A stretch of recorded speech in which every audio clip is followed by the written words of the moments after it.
Hello प्यारे विद्यार्थियों, समा अकेडमी के यूट्यूब चैनल पे आपका हार्दिक स्वागत है। आई होप कि आप सभी स्वस्थ होंगे, मस्त होंगे। आज हम बात कर रहे हैं कक्षा 9 के गणित वर्कबुक के कार्यपत्रक 20 के बारे में। वीडियो को एंड तक जरूर देखें क्योंकि अपन इसको अच्छे से समझ कर करने वाले हैं। अगर आप चैनल पर नए हैं और अभी तक आपने चैनल को सब्सक्राइब नहीं किया तो प्लीज़ चैनल को सब्सक्राइब जरूर करें।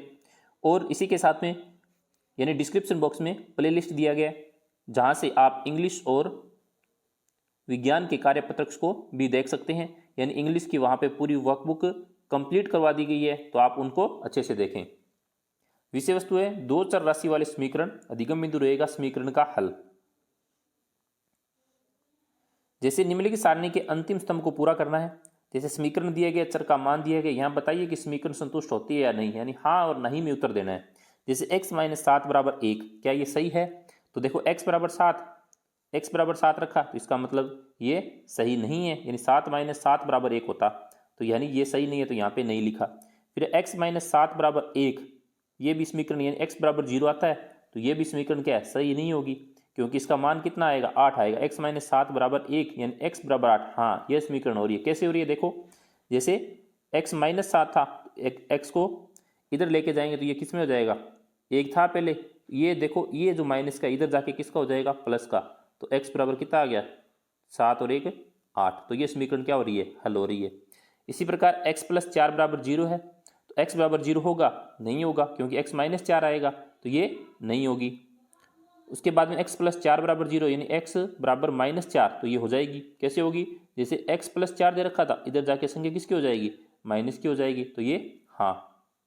आपको ये नहीं लिखना है, ये चीज़ें नहीं लिखनी, आपको हाँ नहीं में बताना है। फिर 4x = 20, तो 4x = 20 यानी 5 आएगा उसको उत्तर, तो ये भी नहीं है। फिर 4x = 20 यानी x = -5, तो ये भी नहीं होगा, क्योंकि प्लस के 5 आएंगे। फिर अपना होगा 8 नंबर, 4x = 20, तो 4x = 20 यानी x बराबर कितना आ गया, 5 आ गया। कैसे आएंगे देखो, जैसे 4x बराबर अपने को दे रखा है 20, x का जब मान निकालेंगे तो आ जाएगा 20/4, तो 4 से काट देंगे, कितना आ जाएगा, 5, तो x बराबर आ गया 5, यानी हाँ 8 नंबर हो जाएगा हाँ। फिर है 9 नंबर, x/3 = 2, तो x बराबर -6 होगा, नहीं होगा, क्योंकि प्लस, जैसे 3 को 2 से गुना करेंगे 6 प्लस का 6 आएगा। x/3 = 2, x = 0 आएगा, नहीं आएगा, यानी ये भी नहीं होगा, ये भी नहीं होगा। फिर x = 2, सॉरी x/3 = 2 है, तो x = 6 होगा, हाँ होगा। कैसे होगा, जैसे x/3 = 2 दे रखा है, जब इसका अपन मल्टीप्लाई करेंगे, x का मान निकालेंगे, तो ये संख्या हो जाएगी 2 × 3 यानी x = 6, तो ये हो जाएगा हाँ। आपको बस सिर्फ हाँ नहीं लिखना है, ये जो चीज़ें लिखी है मैंने ये आपको नहीं लिखनी है।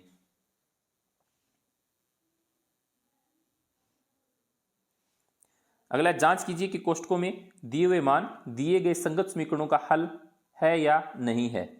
जैसे m + 5 = 19, m = 1 है, अगर m = 1 रखते हैं तो मान तो 6 आएगा, इसका मतलब ये भी नहीं होगा। फिर है 7n + 5 = 19, n = 2 रखे हैं, n = 2 रखो, जैसे 7 × 2, 7 × 2 = 14, 14 और 5 19, हाँ हो रहा है, तो यहाँ हो जाएगा हाँ। नेक्स्ट है 4x - 3 = 13 है, x का मान 4 है, तो 4x का मान 4 रखो, 4 × 4 = 16, 16 में से 3 घटाए 13 उत्तर आ गए, हाँ है। फिर है 7n + 5 = 19 है, n का मान 3 रखो, 7 × 21 और 5 × 26 होते हैं, तो इसका मतलब ये नहीं है। 4x - 3 = 13, x - 3 है, तो x की जगह -3 रखो, तो कितने हो गए, यानी 4 × 3 = 12, -12 और -3 -15, लेकिन ये भी नहीं है। 4x - 3 = 13, x = 0, x = 0 रखना है, तो 4 × 0 रखेंगे बराबर 3, तो 4 का यानी 0 आ गया, गुणा करेंगे, और -3 थे, उत्तर 13 नहीं आ रहा है, तो इसका मतलब ये भी नहीं है। तो इस तरीके से आपको इसको हल करना है। आई होप कि आपको अच्छे से समझ में आया होगा। Thank you.